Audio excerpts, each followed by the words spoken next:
Well, it's now May of 1908, and welcome to the incredible port city of Cape Town. This is the first place that God led John and Jenny Lake and their 7 children in all of Africa, right here. Now, this place is pretty amazing. I'm just going to be honest with you. If it was me, I'd be like arriving here with my wife and kids and say, guys, let's go ahead and unpack.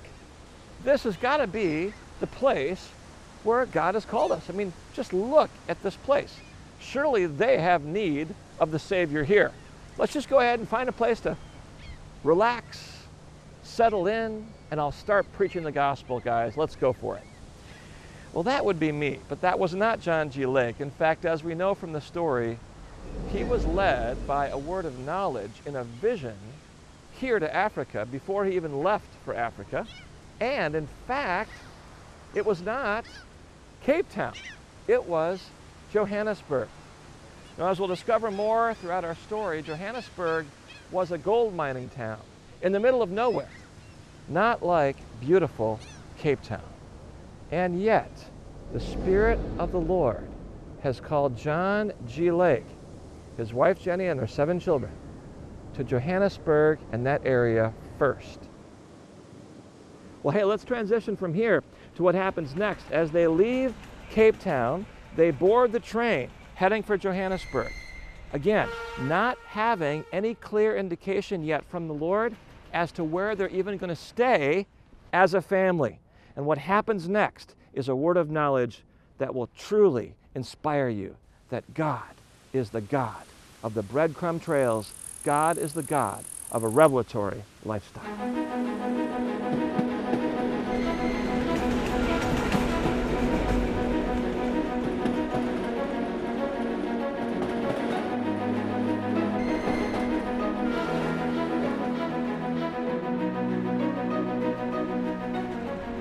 Well, I've arrived here at the Old Park Station in Johannesburg.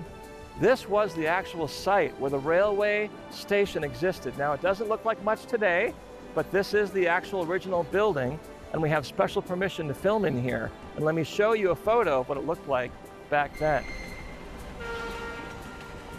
So from this place, John and Jenny are now arriving. Remember, they've been through Cape Town. They've arrived by faith. They're on the train with their 7 children, praying all the way to Johannesburg, and they arrive to the station, still having nowhere to go for accommodation.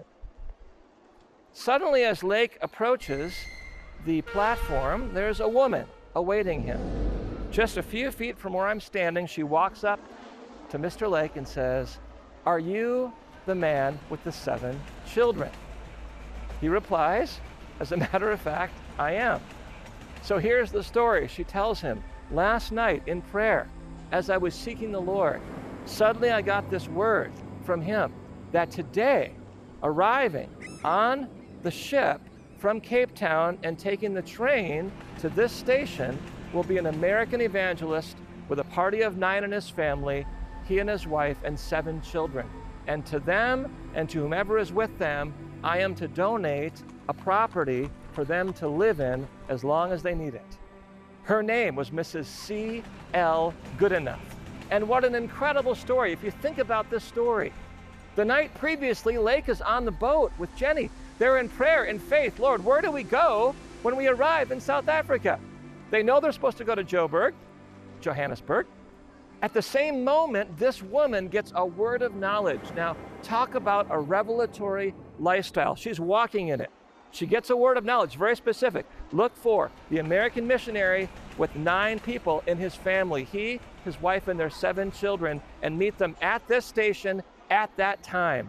What an entrance, and what an incredible way the Father takes care of his children. As we walk in his providence and he goes ahead of us, there's nowhere on earth you can go where the Father has not already prepared a place. And for John and Jenny Lake, by 3 o'clock that afternoon, they were settled in their new home with full accommodations provided by the Lord, and they began their mission of sending the fire and the love and the power and the glory of Jesus Christ in Pentecost to South Africa.